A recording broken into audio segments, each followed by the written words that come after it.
We have something very fun and Disney related for you guys today.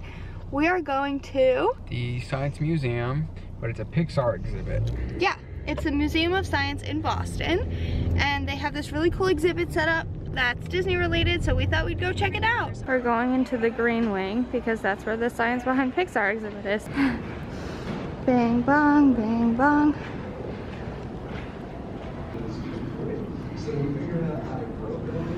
Apparently Toy Story was the world's first feature-length animated movie by a computer. It's pretty cool.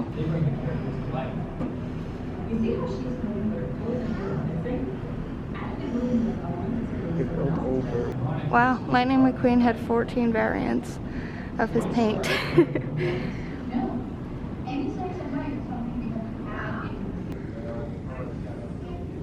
It's Buzz. So Brandon here is working with the rigs, and these digital rigs, obviously these ones aren't digital, but digital rigs help the characters to move around. They're like basically virtual bones and joints and whatnot.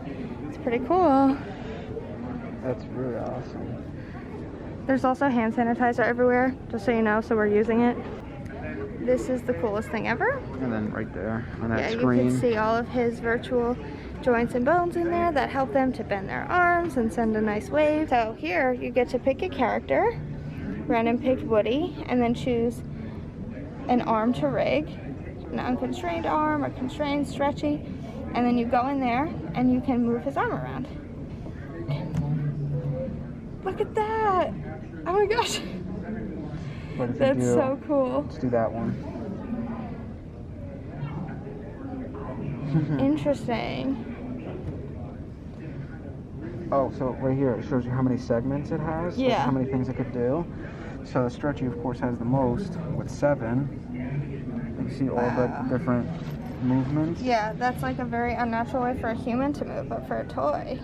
It says for her that sometimes her arms move like humans, and other times they need to be very stretchy, very unlike humans, because she is Elastigirl. Now we're gonna do some face rigging. Oh wow. Jessie looks all kinds of crazy. Looks pretty good. I feel like her eyes are so a little weird. Yeah, like that. And then do it on the... Yeah, look at that. Good job. Now make her crazy again. Make her crazy? So now in modeling, we just watched a video and he was talking about how with math, they create this thing called subdivisions. It's very heavily math-based, like more so than you'd ever think. They do it with the splits and the average to make things very smooth. That's what a hand looked like before subdivision, and then after it looks very smooth and much more realistic. Let's turn a sculpture into a virtual model. Every character starts as a drawing. We do a clay sculpture of our lead characters. Then it is scanned on a scanner into the computer. Then it goes to a digital modeler. Like with all the badges and stuff. He's awesome. And look at Mike Wazowski. He looks cute. This probably has to be my favorite one down here. Art from Monsters University. Yeah, I'd buy that. Again, Greg Dykstra. All right, Brandon's gonna try to make a model from building blocks. This is very interesting. It wants you to create a character. Do you think you can? No. That seems so hard. So after quite a lot of work, Brandon made a stylized Mickey Mouse. So that just goes to show how difficult these people's jobs are. Now we're gonna try to build a robot. Arms. There's my robot. I love him. Daddy, I need help. Very cool. Moving on to sets. Are you building a set? Yeah, I'm gonna try to. Okay. This one looks easier. This reminds me of Sims.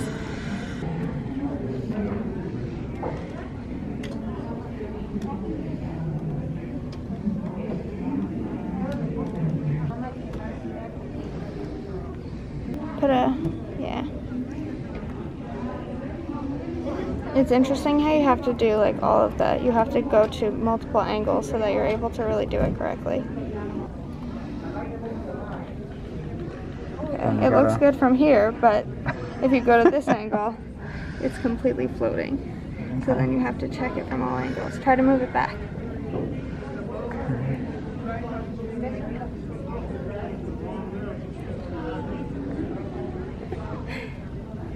No, that's not what I wanted. This is so difficult. Okay, that mug looks like it's inside of the desk. Brandon said he wants to play with this so badly. So what is this? Oh, you're positioning the cameras. I see. Because we're setting cameras, so this is what the tree looks like, and then he's playing with the cameras to see real life how it looks in his screen with using these arrows. We're way more amused by this than any of the kids in this museum right now. In nature, there are a lot of patterns and a lot of things that repeat. So instead of generating millions of blades of grass by themselves, they make a computer algorithm to make it for them with enough variation that they don't all look the same. Play within the computer to make one blade of grass. Then we had to break down the variety we saw in a field of grass into parts that we could program into the computer. First, we identified all the ways blades of grass are different. Then we adjusted the equation to allow us to modify the grass, changing the color, the height, the width, and curvature. And boom, lots of different grass. It's a ton of work just for a blade of grass, so I can't even imagine how much work So much work goes into all of this. these movies. That's It's crazy. amazing. That's why Disney's so special. Okay, now make it different. Sorry, who's that in the corner? Wow. Who do you see in the corner? Okay, now change it. Let's do everything in the middle. Let's do everything in about the middle. Stop. Wow. That's so cool. We're back doing more camera stuff, so this is right up his alley. Oh, so, okay, there's a Rubik's Cube here, and then there's Wally, and he needs to change the field of view and focus of the camera. The camera's right here. This is really cool. So cool. I like that one. I like that one. Yeah. Me and Wally just chilling while Brandon tries to frame the camera around us. We're gonna learn how to animate on the computer now. Mike Wazowski's going to wave.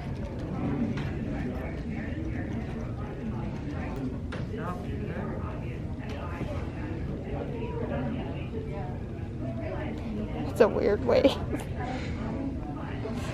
Animation does not look like it's in your future. Okay, this is what we were waiting for. Brandon's very excited. This is You gotta hold this. stop motion animation. So we have to try to, you have to take many pictures. So he's gonna try to mimic this.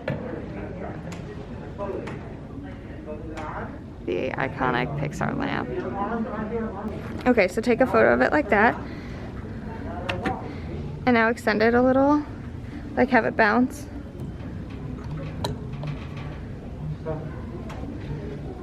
So take that photo.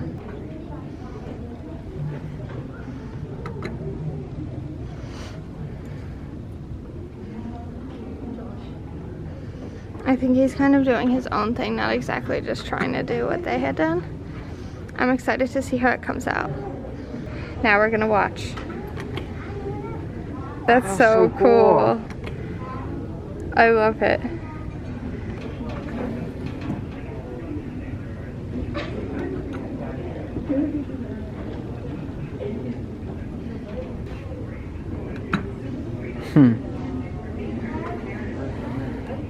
Are we ready? I'm ready.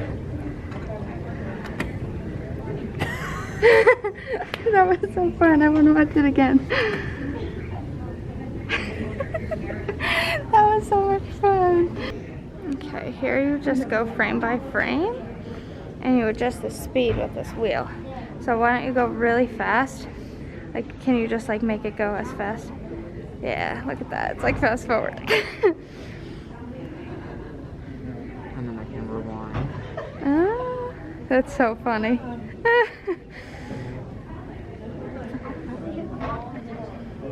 Okay, we're now in this exhibit thing that sets up the pipeline process, and I'm showing it to you in order real fast while no one's here, and then I can show you one at a time. Okay, so story and art.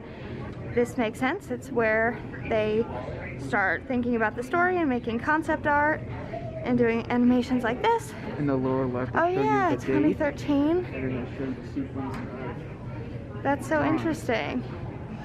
Yeah, and the storyboarding, all of that fun stuff. And then modeling, we did a little bit of that before, where you make a 3D model based on this concept art. That's a model of joy. Okay, and then next is the rigging. We did this before too. This is where you put in like the little bones and muscles and everything and make them walk a special way. That's a very joy walk.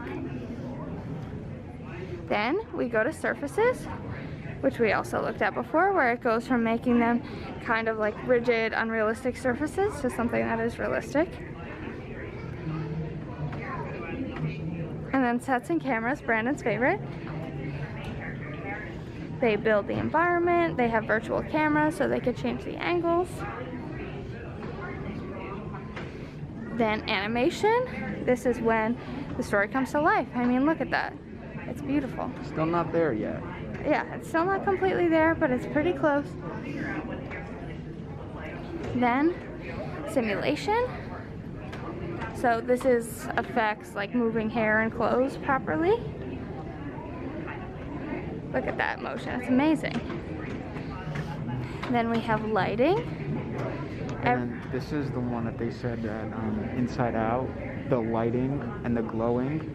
Around the people. Around joy is the one they struggled the most with. Yes, that was like a whole new thing they had to learn how to do.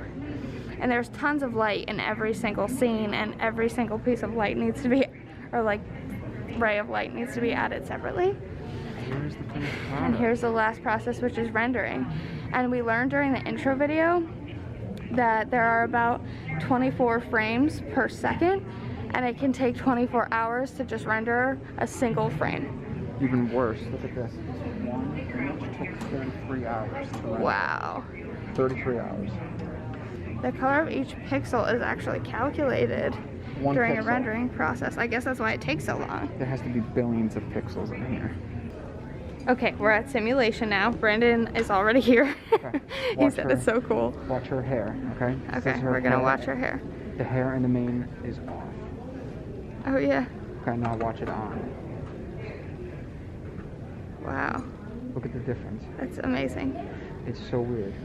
With it off, It looks No. so weird. Wow, it makes a huge difference. yeah. Off. Potion on. Wow. Look at the difference. I think that one's my favorite. I mean, that's still pretty cool. But with it on, look at all the effects that are in That's there. beautiful. Okay, we're doing hands-on simulation now. We're doing the School of Fish. Okay, so they're tightly packed. There's one group, and there's different fishes. That's what it looks like. All right, I'm now gonna change start it. going to the Loosening extreme it. opposite.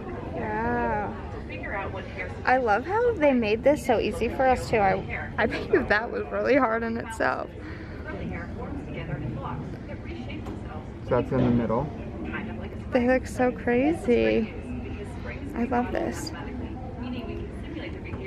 So apparently Pixar changes its surfaces from like this shiny Lightning McQueen to this really rusty Tow Mater by using a bidirectional reflectance distribution function, which is basically a complicated math function that allows you to change the way that light reflects off of things so that you're able to tell what the surface actually is. If it's smooth, if it's rough, if it's, you know, pointy, sharp, stuff like that. It's really amazing.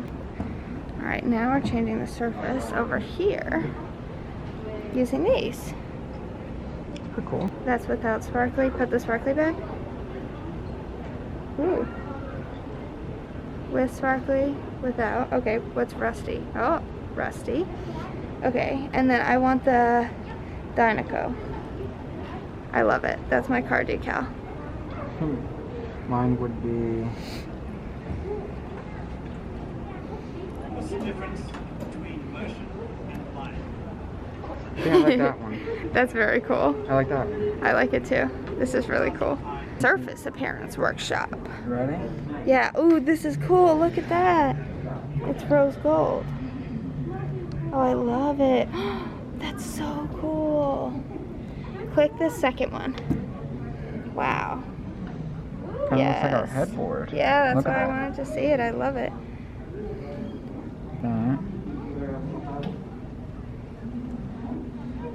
Turn off the...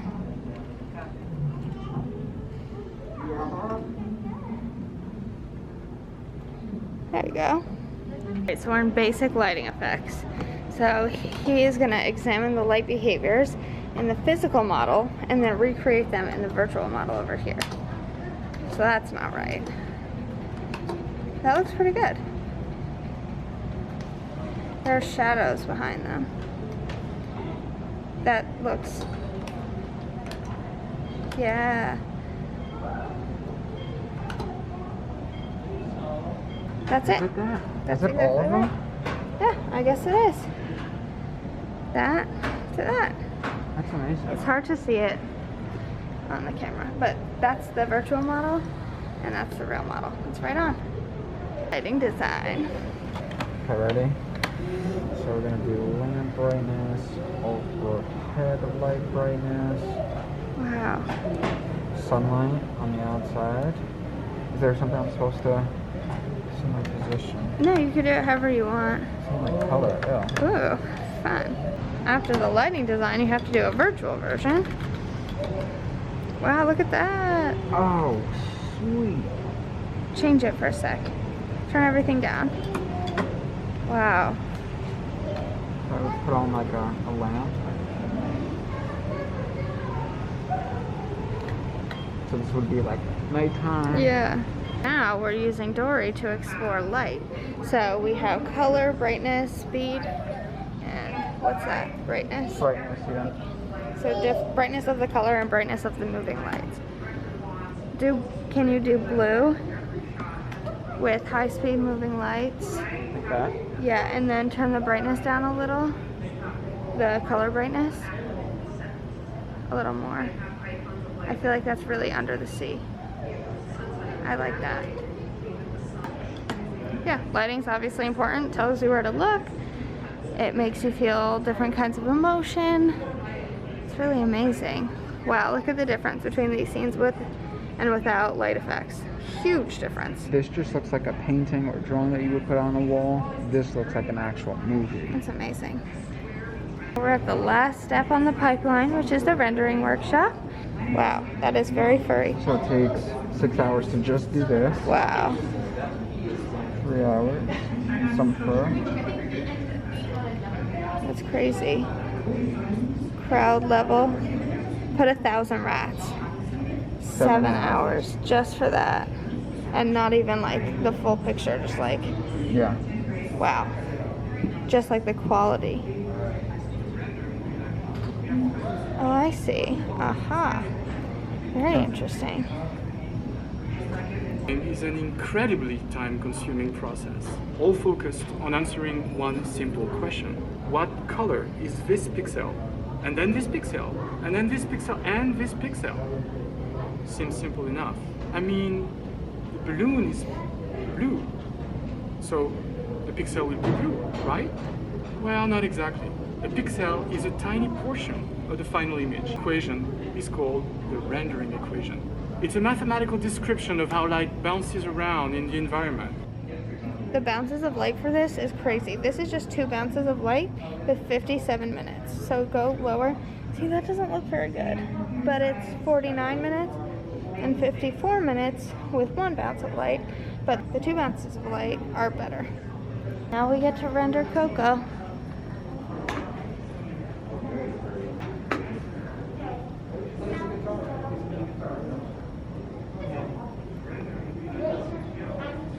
Wow. You have to actually hold it. He's holding it. It's still not fully there. It's been 46 hours in theory. I mean, not really. Keep holding it.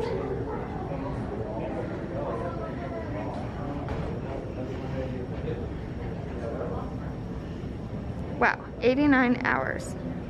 89 hours to get that fully rendered. All done. Sad that it's over.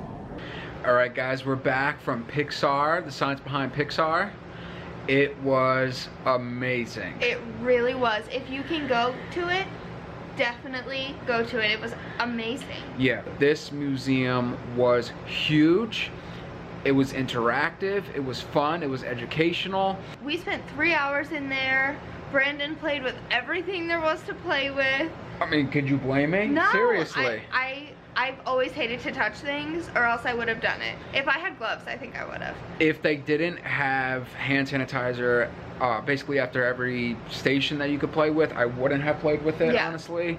But I just felt safe in there. I didn't feel like it was gross or anything. No, it wasn't. There was a guy cleaning everything. I was about to say that. Our experience here was so good that we actually bought a membership to the museum afterwards. Yeah. The social distancing was great. Everyone was nice and friendly. It was clean. They had hand sanitizer, but they also had actual hand washing stations. Yeah. It was very safe. Yeah. A lot of the exhibits were still open. A lot of the exhibits were still interactive. There were only a couple exhibits that they had closed off for, you know, a couple reasons or whatever.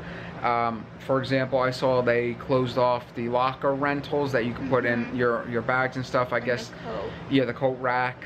I guess that's just because those are germ-inducing environments, and they wanted to try to limit that as much as possible, but that's fine. Yeah, I appreciate that. Yeah, I learned a lot. Same. And I just thought it was so cool. So many cool stations that they showed you, you know, lighting and camera angles, and you know, what would happen if you did this over that. And another thing that I found really cool and really interesting is how much math and science actually goes into these things. Yeah. In my advanced stats class, we've been learning about this thing called it's a Monte Carlo simulation, and one of the animators said that they use the Monte Carlo simulation to make things, and I was blown away. I was like, I didn't think anybody actually used this except for researchers, but that was so cool. And also the way that they mess with vectors and stuff, it reminded me of the graphic design course that I'm taking, just in my free time, not towards my PhD. But I don't know, I thought it was just so interesting and so difficult, and I really have so much respect for them. Yeah. I have no idea how they do it. Yeah, there's just so much behind the scene work that goes into it. You kind of don't appreciate all of the work that goes into it. Yeah, and what I found really interesting about that is one of the people who works somewhere in the pipeline, I forget where, they said, like, we don't want you to see that and appreciate that. We want you to love the characters. That's our goal. And I thought that was really interesting. Yeah, we definitely enjoyed this exhibit. We highly recommend it. So if you are in the Boston area, definitely check out the Science Museum, especially the Pixar. Yeah, it's not going to be there forever. I don't know when it's ending, but it's not going to be there forever. It's limited time, but you have to go. It's everything, really. And everything you can want from Disney World, not in Disney World. Alright, hope you enjoyed the video. In the comments down below, what's your favorite Pixar movie? Let us know if you have a favorite Pixar movie or a favorite Pixar character. We'd love to hear that. Yeah. Alright, until the next video. Bye.